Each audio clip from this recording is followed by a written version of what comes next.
Cuautla, Morelos. Fevereiro de 2022. A professora Gabriela Moreno percebe algo estranho durante uma aula de história no Jardim de Infância Benito Juárez. Enquanto mostrava uma fotografia de Emiliano Zapata durante a Revolução Mexicana, um menino de 4 anos chamado Santiago se levanta de repente. Sua expressão muda completamente. Não é mais o rosto de uma criança curiosa, é a expressão de alguém vendo seu reflexo no espelho. Esse sou eu, diz Santiago, com um tom incomumente maduro para sua idade. E o nome daquele cavalo era Asos. Um cavalo preto com uma marca branca na testa esquerda. A professora sorri, pensando que é apenas imaginação de criança. Mas Santiago continua. A fotografia foi tirada em Tlautizapan. Eu estava lá porque tínhamos acabado de capturar o quartel. Era março de 1914. Era um dia quente. O sorriso de Gabriela desaparece. Nenhuma criança de 4 anos sabe essas datas. Nenhuma criança fala com tanta certeza. Depois da aula, ela liga para a família de Santiago. Maria e Javier Ruiz chegam preocupados. Já tinham presenciado algo parecido. Santiago começara a se comportar de forma estranha desde os 3 anos. Ficava em pé com as mãos na cintura, como um comandante militar. Quando brincava, queria ser chamado de general. E o mais perturbador era que, às vezes, falava com um sotaque do início do século XX, usando palavras que ninguém mais usava. Milo fala coisas como menester, recio, fuzilar, explica Maria, com a voz trêmula. De onde ele tira essas palavras? Nós não falamos assim. Javier conta um detalhe que torna a situação ainda mais preocupante. Na semana passada, ele desenhou um mapa. Disse que era um mapa do quartel dele. Tinha ruas, prédios, números exatos.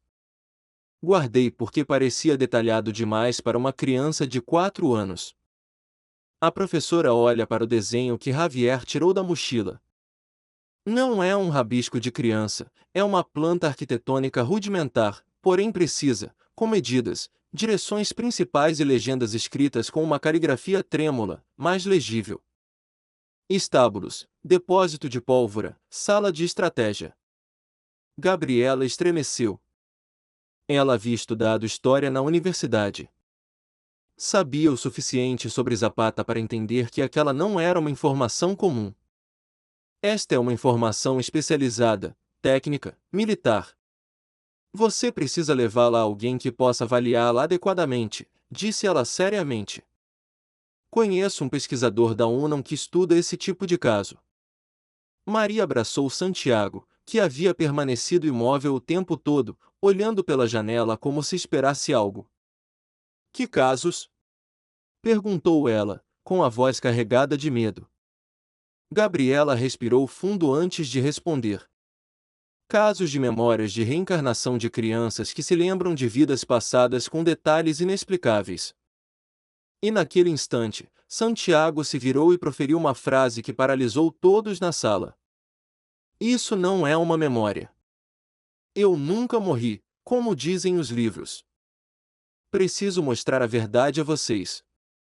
O doutor Héctor Zamora é um historiador especializado na Revolução Mexicana e também pesquisador da Universidade Nacional Autônoma do México, onde estuda fenômenos da consciência. Quando Gabriela o contatou, sua reação inicial foi de ceticismo. Ele já havia visto dezenas de casos de crianças com imaginação fértil, mas sua expressão mudou ao ouvir a gravação que Gabriela havia feito da fala de Santiago. A maneira como a criança pronunciava algumas palavras tinha o sotaque de uma região de Morelos de séculos atrás.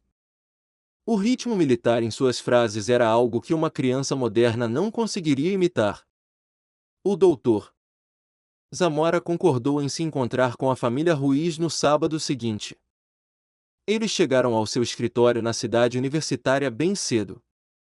Santiago entrou com a autoconfiança de alguém muito mais velho. Ele examinou os livros nas prateleiras e as fotografias históricas nas paredes. Parou em frente a uma fotografia de Zapata com seus generais. Apontando para um homem na fotografia, ele diz: "Este é Otílio Montano. Ele era professor. Coescreveu o Plano Ayala comigo. Mandei fuzilá-lo em 1917 por trair a causa." O doutor Zamora consulta rapidamente seu computador. Otílio Montano foi de fato fuzilado em maio de 1917 por ordem de Zapata. Ele foi acusado de traição. Este é um detalhe histórico que não se encontra em livros infantis ou em obras de história popular. Santiago, você pode me dizer onde morava quando estava com Zapata? Pergunta o médico calmamente. Eu tinha um quartel-general em Tlautizapã, mas também tinha uma casa na minha cidade natal, Anenecuilco. A casa tinha paredes de tijolos de barro e telhado de telhas vermelhas. No jardim havia um pé de guamuchil onde eu brincava quando criança. O pesquisador anota freneticamente. Cada detalhe coincide com os registros históricos. Há algo especial que você se lembre sobre aquela casa? Algo que não esteja nos livros? Santiago fecha os olhos. Enterrei uma caixa de metal no chão da sala principal, no canto noroeste. Dentro dela havia documentos importantes, cartas de outros líderes e dinheiro para a causa. Nunca o tirei porque tive que sair rapidamente quando Huerta mandou seus soldados. Maria e Javier trocaram olhares preocupados. O filho deles relatou tudo com incrível precisão. O doutor Zamora sabia que a casa de Zapata em Anenecuilco ainda existia. Agora era um museu, mas nenhuma escavação detalhada jamais havia sido feita na área. Santiago, você se lembra do dia em que morreu? A pergunta pairou no ar, aumentando instantaneamente a tensão na sala. Os olhos do menino se arregalaram. Havia uma profunda tristeza neles. Eu não morri naquele dia. Isso é mentira. 10 de abril de 1919 foi uma emboscada em Chinameca. Sim, mas eu sabia que isso aconteceria. Mandei alguém no meu lugar. Um homem parecido comigo. O nome dele era Juan Olivares. Ele era leal até a morte. O doutor Zamora largou a caneta. Isso é revolucionário. De acordo com o relato oficial, Zapata foi emboscado e morto na fazenda de Chinameca, mas sempre houve rumores e teorias de que ele havia escapado. Se você não morreu lá, onde estava? Santiago respira fundo. Fui para o sul, primeiro para o Oaxaca, depois ainda mais longe. Vivi por mais 30 anos com outro nome. Tive outra família. Em 1949, já idoso, morri em paz. Lágrimas escorrem pelo rosto do menino. Mas deixei algo inacabado, um tesouro que reuni para o México usar quando precisasse. E acredito que esse momento chegou. O doutor Zamora percebe que está testemunhando algo extraordinário. Ele decide submeter Santiago a uma série de testes. O primeiro é levá-lo a locais históricos sem lhe dizer de antemão para onde estão indo. O menino terá que identificar os lugares apenas de memória. Na quarta-feira seguinte, eles vão a Tlautizapã, em Morelos. O antigo quartel-general de Zapata agora é um museu. Santiago nunca tinha estado lá em sua vida atual. Ele nem sabia que fariam essa viagem. Conforme o carro se aproximava do prédio, a empolgação de Santiago era palpável. É isso. Este é o meu quartel-general. Eles saíram do carro. O museu ainda estava fechado, mas o doutor Zamora havia marcado uma reunião particular com a diretora e historiadora, Fernanda Lira. Antes de entrar, a pesquisadora pediu a Santiago que desenhasse o interior do prédio. O menino pegou um pedaço de papel e rapidamente fez um esboço. Salas, corredores, um pátio central. Ele marcou uma sala específica com um X. Este era o meu escritório. Planejávamos nossas estratégias aqui. Eles entraram no museu. A planta do prédio correspondia perfeitamente ao esboço feito pelo menino de 4 anos. Caminharam pelos corredores. O menino não caminhava com a curiosidade de um visitante, mas com ares de alguém familiar. Parou em frente a uma sala. Eu dormia aqui. A cama ficava encostada naquela parede e havia uma janela, mas a fecharam. Fernanda Lira consultou seus registros históricos. Isso mesmo. Havia uma janela aqui. Foi fechada durante uma reforma em 1960. Não existem fotografias públicas que mostrem essa janela. Santiago continuou. Ele entrou na sala principal. Caminhou diretamente em direção a uma parede específica. Atrás dessa parede havia uma área escondida. Mandei construir em 1914 para esconder armas e documentos quando a Polícia Federal chegasse. Fernanda ficou surpresa. Nunca detectamos uma área escondida aqui antes. O doutor Zamora pede permissão para trazer equipamentos de radar de subsolo. Fernanda, curiosa e cética, concorda. 2 dias depois, os técnicos chegam com o equipamento.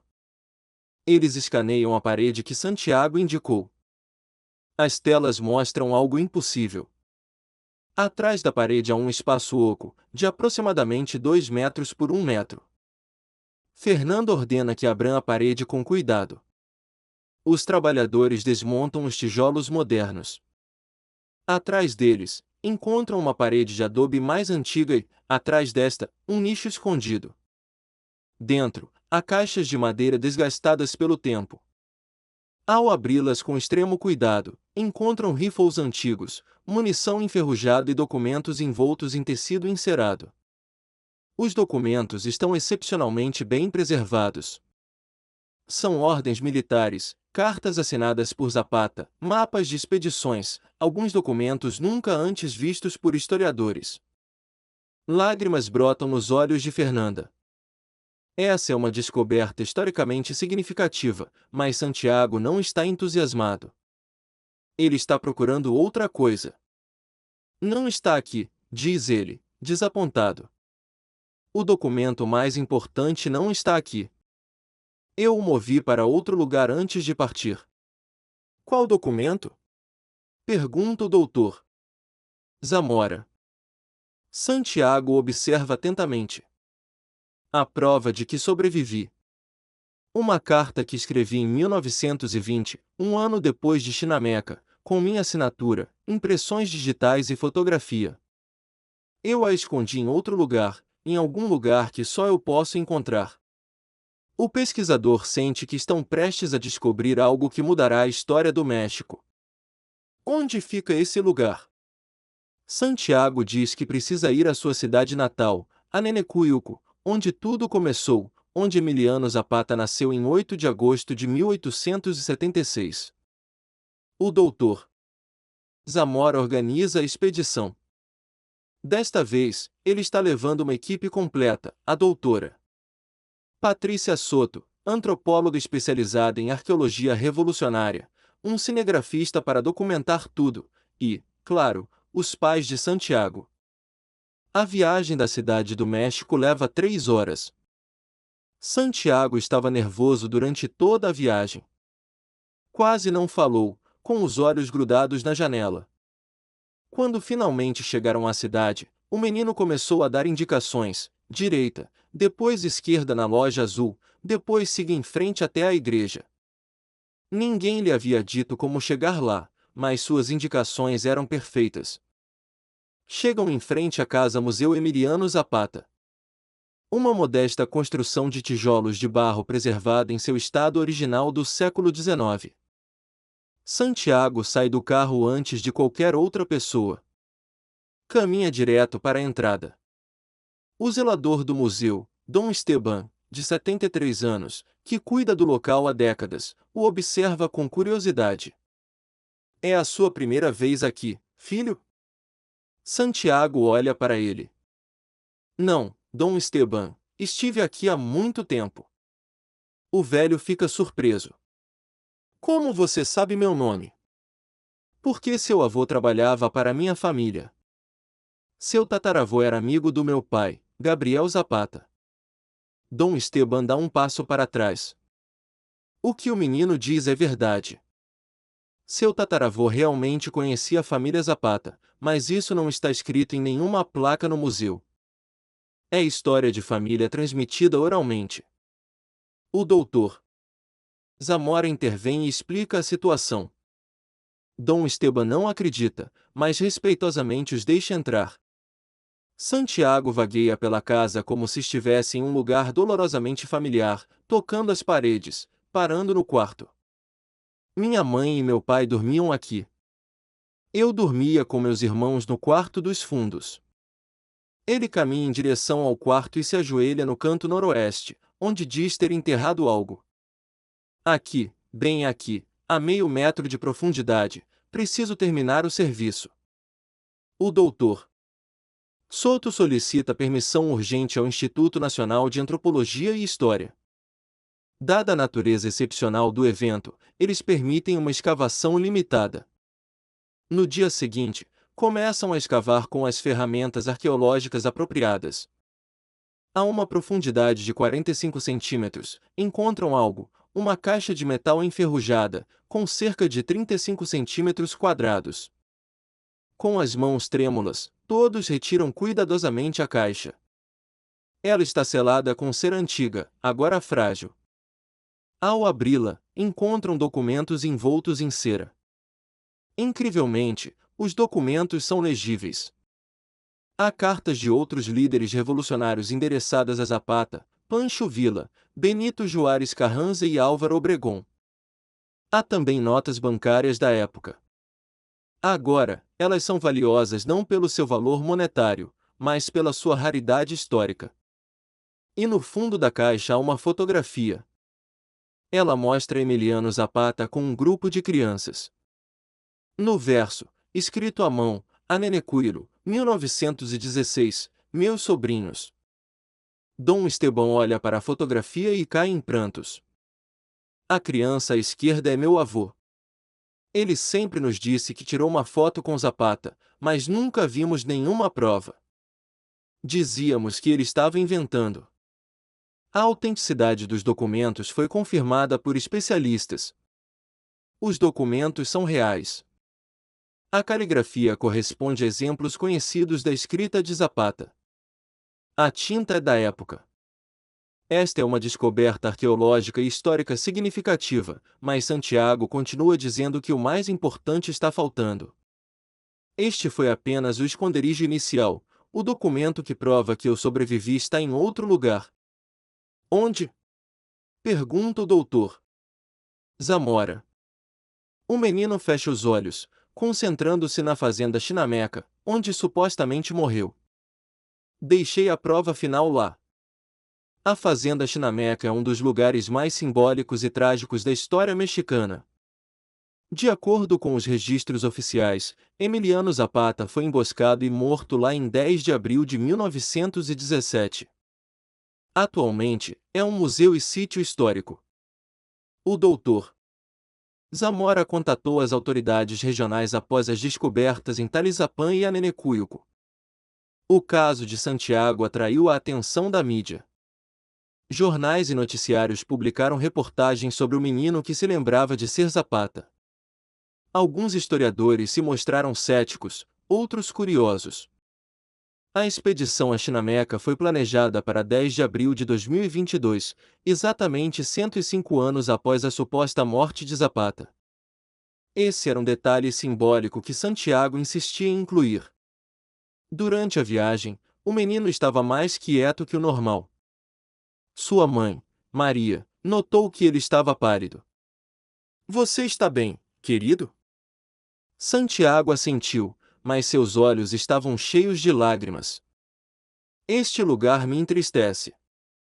Tantas pessoas morreram aqui, pessoas que confiaram em mim. Eles chegaram à fazenda à tarde. O sol estava se pondo, projetando longas sombras. Santiago saiu lentamente do carro. Suas perninhas mal o sustentavam. Javier teve que carregá-lo. Não consigo andar direito, sussurrou o menino. Aquele dia também foi assim. Minha perna doía por causa de um ferimento antigo. Isso facilitou a emboscada. Os detalhes são precisos. Registros históricos afirmam que Zapata mancava levemente devido a uma lesão anterior. Eles entram na fazenda. O pátio central está preservado como era em 1919. Santiago aponta para um local específico. Foi aqui que Juan Olivares caiu, o homem que enviei em meu lugar. Ele morreu instantaneamente. 17 balas. Os registros confirmam isso. O corpo identificado como sendo de Zapata apresentava 17 ferimentos de bala. Sempre houve debate sobre a identificação. Algumas testemunhas disseram que não era realmente Zapata, enquanto outras insistiam que era. Onde você estava quando aconteceu? Pergunta o doutor. Samora. Santiago aponta para um prédio próximo, um celeiro, que o aguardava ali perto. Escapei pelos fundos quando os tiros começaram. Havia um cavalo pronto. Eles caminham em direção ao celeiro, que foi convertido em um espaço de exposição. Santiago entra e vai direto para um canto. Bem aqui, sob estas pedras. Enterrei algo antes de sair naquela noite. O doutor Soto coordena com o gerente do sítio arqueológico. Desta vez, a permissão é mais curta. O caso ganhou credibilidade no meio acadêmico. Os arqueólogos começam a escavar. A uma profundidade de 60 centímetros, encontram uma bolsa de couro que se petrificou com o tempo. Dentro dela, há um antigo cantil militar e algo embrulhado em tecido encerado. Desdobrando cuidadosamente o tecido, encontram um envelope lacrado. O lacre de cera traz o carimbo de 1920. Usando luvas de proteção, abrem o envelope. Dentro, há uma carta. A tinta está desbotada, mas legível. Datada de 15 de maio de 1920, o achaca começa assim: a todos os interessados. Meu nome é Emiliano Zapata Salazar. Eu não morri em Chinameca em 10 de abril de 1919, como constam os registros. Enviei um homem corajoso em meu lugar para ser um mártir da Revolução, e pude continuar a luta nas sombras. O doutor Zamora sente as mãos tremerem enquanto lê. A caligrafia corresponde aos exemplos conhecidos de Zapata. Continua: passei este ano em exílio autoimposto, mas deixo esta carta e esta prova para que um dia a verdade venha à tona. Incluo também uma fotografia tirada ontem, mostrando o jornal desta data, para provar que estou vivo um ano após minha suposta morte. E, de fato, há uma fotografia colada à carta com uma cola antiga e agora frágil. A fotografia mostra um homem com o bigode característico de Zapata segurando um jornal. A manchete é legível: E Universal, 14 de maio de 1920. A fotografia mostra claramente a data. Análises forenses posteriores confirmarão que a imagem não foi manipulada. E isso está de acordo com materiais fotográficos da década de 1920. Santiago olha para a carta, com lágrimas escorrendo pelo rosto. Agora você pode ver. Eu não menti. Eu nunca menti. A carta e a fotografia causam grande choque nos círculos históricos e acadêmicos mexicanos. Especialistas em grafologia confirmam que a caligrafia corresponde a documentos verificados de Zapata. Especialistas em fotografia antiga confirmam que os materiais, produtos químicos e técnicas são consistentes com a década de 1920. A cola vegetal usada para fixar a fotografia corresponde a produtos daquele período. O jornal em questão realmente existiu e sua edição de 14 de maio de 1920 realmente continha essa manchete. A datação por carbono 14 do papel e do tecido confirma que datam do início do século XX. É impossível que esses materiais sejam falsificações modernas. No entanto, duas questões cruciais permanecem sem resposta. Primeiro, Como uma criança de 4 anos poderia saber onde esses documentos estavam? Segundo, se Zapata sobreviveu, onde ele morou e quando morreu? Santiago tem as respostas. Em uma sessão na UNAM, diante de um painel de historiadores, antropólogos e psicólogos, a criança relata sua vida após na Meca. Primeiro fui para o Oaxaca. Morei nas montanhas com comunidades indígenas que me protegeram. Depois desci para Tehuantepec. Lá conheci uma mulher. O nome dela era Soledade. Nos casamos em segredo. Tive 2 filhos com ela. O doutor Zamora anota freneticamente. Você se lembra dos nomes deles? Manuel e Rosa. Manuel nasceu em 1922. Rosa em 1925. E seu apelido? Meu nome era Emílio Salazar. Eu trabalhava como comerciante de milho. Ninguém suspeitava de nada. Os pesquisadores iniciam uma busca extensa nos registros populacionais de Oaxaca. É como procurar uma agulha num palheiro, mas eles têm informações específicas. Tehuantepec, década de 1920. Nome: Emílio Salazar. Após 3 semanas de busca, eles encontram algo. Nos arquivos municipais de Tehuantepec, há um registro de casamento de 1921, Emílio Salazar Romero e Soledade Cruz Martínez. Há também registros de nascimento de 2 crianças, Manuel Salazar Cruz, nascido em 1922, e Rosa Salazar Cruz, nascido em 1925. As datas coincidem exatamente com o que Santiago havia dito, mas há mais. Eles encontram uma certidão de óbito. Emílio Salazar Romero faleceu em 3 de março de 1949. Causa da morte: pneumonia. Ele foi sepultado no cemitério municipal de Tehuantepec. Santiago havia dito a mesma coisa. Morreu velho e em paz em 1949. A equipe de pesquisa segue para Tehuantepec. No cemitério, encontram uma sepultura modesta com uma lápide simples, Emílio Salazar, 1879. Querido pai. A data de nascimento coincide com a de Emiliano Zapata. Com a permissão das autoridades forenses e dos descendentes encontrados, o corpo é exumado. Os restos mortais são levados para laboratórios de antropologia forense. A análise do esqueleto revela vários pontos importantes. Primeiro, o indivíduo tinha entre 65 e 70 anos na época da morte. Segundo, há marcas de fraturas antigas e cicatrizadas em sua perna direita. Zapata sofreu muitos ferimentos durante sua carreira militar.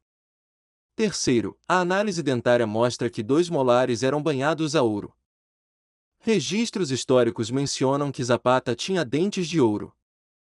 Quarto, e mais importante, uma amostra de DNA é coletada dos restos mortais. Essa amostra é comparada ao DNA de descendentes comprovados do primeiro casamento de Emiliano Zapata. A análise genética mostra uma correspondência familiar. Não é uma prova conclusiva por si só, mas considerada em conjunto com todas as outras evidências, é esmagadora. Emiliano Zapata não morreu em 1919. Ele viveu por mais 30 anos sob uma identidade falsa. E agora, 105 anos depois, ele revela um segredo a uma criança de 4 anos que não deveria saber essa verdade. Mas Santiago tem outro segredo para desvendar, e é o mais importante. O fato de Zapata ter sobrevivido está abalando o México. É notícia internacional. Os livros de história precisarão ser reescritos. Novas placas precisarão ser adicionadas aos monumentos. A narrativa nacional sobre um de seus maiores heróis mudou para sempre. Mas em meio ao frenesi da mídia, Santiago conta ao doutor Zamora algo que ninguém mais ouviu: há uma razão pela qual sobrevivi, uma missão que não pude completar, e é por isso que voltei. Eles estão sozinhos no escritório do investigador. Santiago está sentado em uma cadeira grande que o faz parecer ainda menor, mas há uma profundidade inquietante em seus olhos. Que missão? Pergunta o médico suavemente. Durante anos, arrecadamos dinheiro para a revolução. Ouro, prata, joias doadas pelas pessoas, armas que compramos. Escondi tudo em um lugar seguro. Era para construir escolas e hospitais nas aldeias quando vencêssemos. Mas não consegui recuperar quando fingi minha morte. Estava guardado a 7 chaves. Santiago se inclina para a frente. Esse tesouro ainda está lá, esperando, e o México precisa dele agora, para as comunidades indígenas, os agricultores e aqueles que lutam pelas mesmas causas que eu defendo. O doutor Zamora estremeceu. Você está dizendo que realmente existe um tesouro escondido? Sim, e só eu sei onde ele está. Santiago passou as semanas seguintes trabalhando com historiadores e cartógrafos. Ele desenhou mapas, identificou locais, forneceu coordenadas com base em marcos naturais que existiam há um século. Ele descreveu uma caverna nas montanhas de Morelos. Disse que ficava perto de uma aldeia chamada Valtla, um lugar isolado que ninguém havia visitado em 1918. O menino descreveu o caminho em detalhes, algo impossível para alguém que nunca esteve lá. Há uma formação rochosa que se assemelha a uma águia com as asas abertas. De lá, caminha-se 200 passos para o norte. Encontra-se um riacho, que é seguido até uma pequena cachoeira. Atrás da cachoeira, há uma caverna. Pesquisadores usaram drones e mapas de satélite para procurar a formação rochosa. Encontraram-na exatamente onde Santiago a descreveu. Uma impressionante formação natural que realmente se assemelha a uma águia. Organizaram uma expedição. Desta vez, a equipe inclui o Instituto Nacional de Antropologia e História, funcionários federais e um tabelião. Se realmente existe um tesouro histórico, ele precisa ser devidamente documentado e preservado. Santiago insiste em ir. Sua família hesita, mas o menino está determinado. Preciso estar lá. Tenho que garantir que seja usado para o propósito correto. No dia da expedição, 20 pessoas escalam a montanha. O terreno é desafiador, mas Santiago lidera com uma certeza inquietante. Encontram um riacho e o seguem para cima. De fato, após uma caminhada de 40 minutos, encontram uma pequena cachoeira escondida em meio à vegetação. Atrás da água que cai em cascata, há uma abertura escura, uma caverna. Armados com lanternas potentes e equipamentos de espeleologia, eles entram. A caverna se estende por cerca de 30 metros montanha adentro. Há um desmoronamento parcial de rochas atrás dela. Santiago aponta para as rochas atrás do desmoronamento. Ali está. Os trabalhadores começam a remover as pedras cuidadosamente. Elas foram empilhadas ali de propósito para obstruir alguma coisa. Após 2 horas de trabalho, eles descobrem uma câmara escondida. Dentro, há caixas de madeira cobertas com lonas velhas e frágeis. Quando abrem a primeira caixa, um brilho dourado se reflete nas lanternas. Há um total de 17 caixas na caverna, algumas feitas de madeira podre, outras de metal enferrujado, mas todas meticulosamente lacradas há mais de um século. A equipe documenta cada caixa antes de abri-la. Câmeras registram tudo. O inventário é impressionante. A primeira caixa contém moedas de ouro e prata do período de Porfírio, 19.105 pesos de ouro e centenários. Essas moedas, além do valor do metal, possuem imenso valor numismático atualmente. A segunda caixa contém joias, anéis, colares e pulseiras. Não as joias ostentosas da aristocracia, mas as joias modestas do povo comum.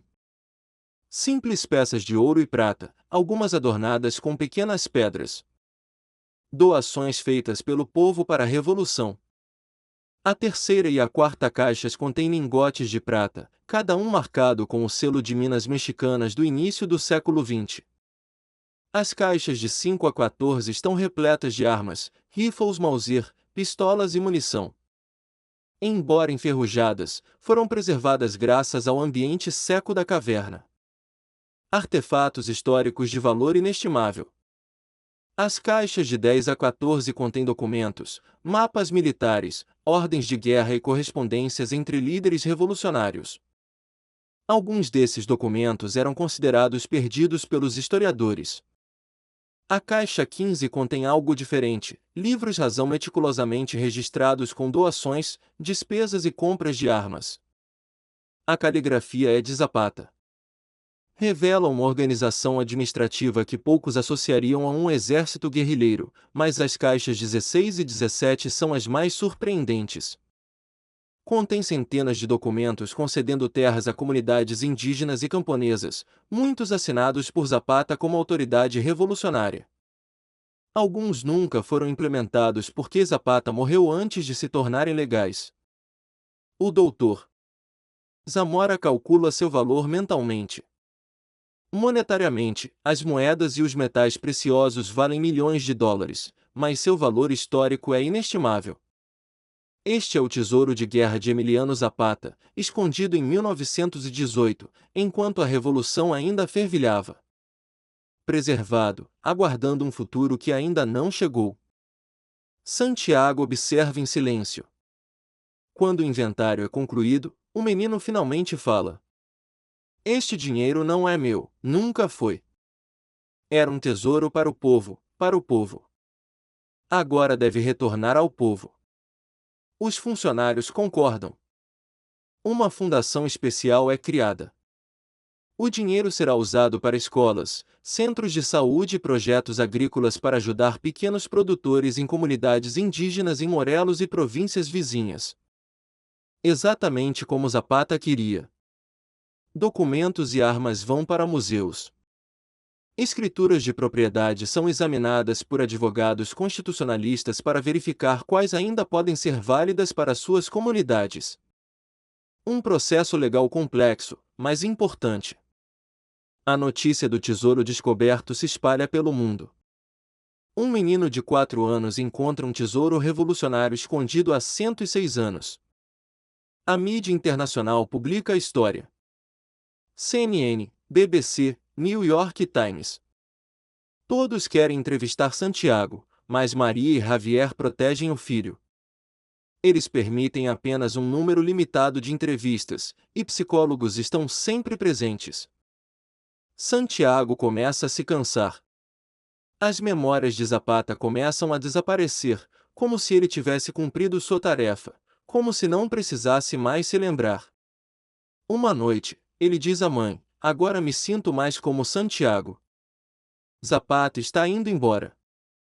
Ele me disse que pode descansar agora.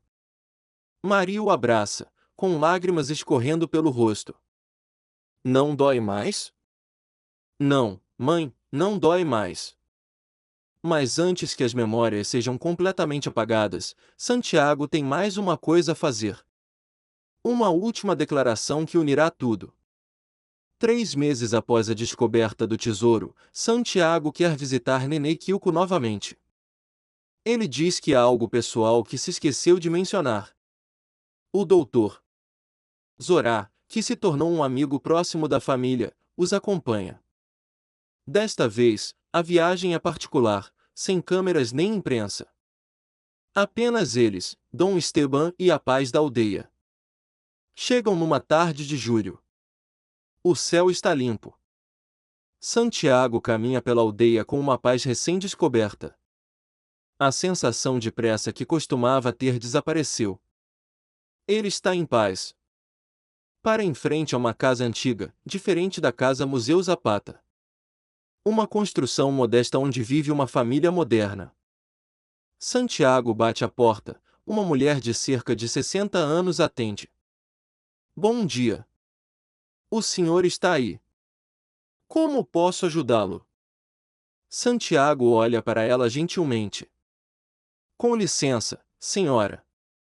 Esta casa pertencia à família Cruz.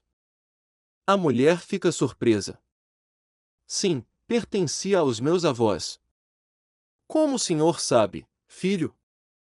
Porque minha amada Inés Cruz morava aqui antes de se casar com Josefa. Íamos nos casar, mas a família dela não aprovava que eu me tornasse revolucionário. Ela se casou com outro homem, mas eu sempre a amei. O rosto da mulher empalidece. Inés Cruz era minha avó. Ela morreu há 20 anos. Ela sempre guardava algo escondido, uma carta. Ela dizia que era do seu verdadeiro amor, mas nunca nos contou quem era. Santiago acena com a cabeça. A carta que escrevi para ela está enterrada no jardim desta casa. Eu a entreguei a ela antes de ela ir para a Revolução. Eu disse para ela enterrá-la para que ninguém a encontrasse, porque poderia ser perigoso para ela. A mulher, emocionada e confusa, os convida a entrar. No pequeno quintal, Santiago aponta para um local específico. Ali, debaixo do limoeiro. O dono da casa e sua família começam a cavar cuidadosamente. A uma pequena profundidade, encontram uma garrafa de vidro lacrada. Dentro, um pedaço de papel enrolado. Com as mãos trêmulas, a mulher abre a garrafa. O papel está amarelado, mas legível. Escrito por uma caligrafia jovem, é sem dúvida uma carta de amor de Zapata. Minha querida Inés, quando você ler isto, eu já terei ido lutar pelo nosso país. Não sei se voltarei, mas quero que saiba que você foi meu primeiro amor verdadeiro. Perdoe-me por colocar a revolução acima de você. O México precisa de mim, mas meu coração sempre será seu. Se eu sobreviver, se houver paz, voltarei para você. Seu, Miliano. A mulher chora. Minha avó sempre dizia que amou alguém antes do meu avô, e essa pessoa foi para a guerra. Pensávamos que era apenas um amor de juventude, mas essa pessoa era Zapata. Santiago pega sua mão. Ele era feliz com a família. Eu também, mais tarde, encontrei o amor em Josefa e, depois, em Soledade. Mas Inés ocupava um lugar especial. Ele queria que a família soubesse que era amado por alguém que o considerava seu bem mais precioso. É um momento profundamente humano. Além da história, dos tesouros, das revelações políticas, é a história de um amor juvenil separado pelo tempo e pela guerra. Naquela noite no hotel, Santiago estava estranhamente silencioso. Maria o deitou na cama. Você está bem, meu amor? Sim, mãe. É que Zapata está me dizendo que seu trabalho está feito, que ele pode ir embora agora, que realizou tudo o que precisava. Maria acariciou seus cabelos. Como você se sente? Santiago sorriu. Sinto-me leve, como se um peso tivesse sido tirado dos meus ombros. Acho que vou acordar como Santiago novamente amanhã. Não vou me lembrar de muita coisa. Você está com medo? A criança balança a cabeça negativamente. Não. Zapata cuidou de mim, me ensinou coisas importantes, mas agora é a minha vez de ser eu mesmo. Naquela noite, Santiago dorme profundamente, sem pesadelos, sem lembranças da guerra, apenas os sonhos normais de uma criança de 4 anos. 6 meses depois, em janeiro de 2025, a primeira escola construída com fundos do legado de Zapata é inaugurada. Em uma comunidade indígena Nahuatl em Morelos. Deram-lhe o nome de Escola Emiliano Zapata, Nova Esperança. Santiago comparece à inauguração com sua família. Ele já não se refere a Zapata na primeira pessoa. As memórias estão quase completamente apagadas. Agora ele é apenas uma criança de 5 anos, brincando, correndo e rindo com outras crianças. Mas quando perguntado sobre o que aconteceu, ele se lembra de coisas importantes. Eu ajudei a encontrar coisas, diz ele com a sinceridade de uma criança. Coisas que alguém escondeu há muito tempo e que agora estão ajudando as pessoas. O Dr. Zamora apresenta toda a sua pesquisa em um simpósio internacional. O caso de Santiago Ruiz está sendo estudado mundialmente por psicólogos, historiadores e cientistas da consciência. Claro, há ceticismo, sempre há, mas os fatos são inegáveis. Inegável. Uma criança de 4 anos encontrou documentos históricos, tesouros escondidos e revelou informações que mudaram a história oficial do México. Tudo foi verificado, documentado e confirmado. Não existe uma explicação tradicional que se encaixe em todos os dados. A teoria da reencarnação está ganhando credibilidade científica, não como uma verdade absoluta, mas como uma possibilidade que merece investigação séria. Maria e Javier Ruiz voltaram às suas vidas normais em Cuautla. Santiago vai ao jardim de infância, joga futebol e assiste a desenhos animados. Ele é uma criança normal com uma história extraordinária do passado. Certa tarde, enquanto Maria prepara o jantar, Santiago desenha na mesa. Ele desenha um homem com um grande bigode montado a cavalo. Quem é esse? Pergunta Maria. Santiago olha para ela. Esse é meu amigo. O nome dele era Emiliano. Ele já faleceu, mas às vezes me lembro dele. Maria lhe dá um beijo na testa. Você sente falta dele? A criança pensa por um momento. Às vezes, mas agora ele está feliz. Ele me contou em um sonho que você o ajudou. Ele lhe agradeceu. Então, o que você disse a ele? Santiago sorri. Eu disse que não havia de que e que, onde quer que ele estivesse, esperava que houvesse muitos cavalos e belas terras. Naquela noite, milhares de crianças em todo o México estudavam a vida de Emiliano Zapata nos livros de história. Agora havia um novo capítulo nos livros. Um capítulo sobre como ele não morreu em 1919. Um capítulo sobre como ele viveu secretamente por mais 30 anos. Um capítulo sobre como, mais de um século depois, a verdade veio à tona da maneira mais improvável. Em Anenecuyuco, há uma nova inscrição na lápide de Zapata, Emiliano Zapata Salazar, 1879, 1949. A terra pertence a quem a cultiva. A verdade veio à tona. Descanse em paz. Em Tehuantepec, o túmulo de Emílio Salazar também foi recebido com flores. Os moradores locais agora entendiam que se tratava do mesmo homem. Ambos os túmulos são visitados. Ambas as identidades são honradas.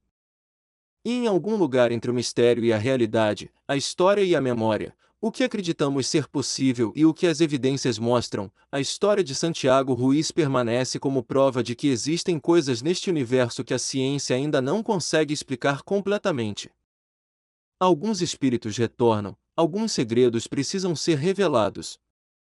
Algumas verdades aguardam gerações para serem desvendadas, e às vezes, apenas às vezes, essas verdades vêm dos olhos inocentes de uma criança de 4 anos que se lembra de coisas que não deveria se lembrar. Porque algumas histórias são importantes demais para permanecerem enterradas. Algumas vozes precisam ser ouvidas e alguns heróis, mesmo mais de um século depois, têm mensagens para transmitir ao seu povo. Esta foi a história de Santiago Ruiz, a criança que se lembrou de ser Emiliano Zapata, a criança que mudou a história do México, a criança que provou que, às vezes, o impossível é aquilo que ainda não compreendemos.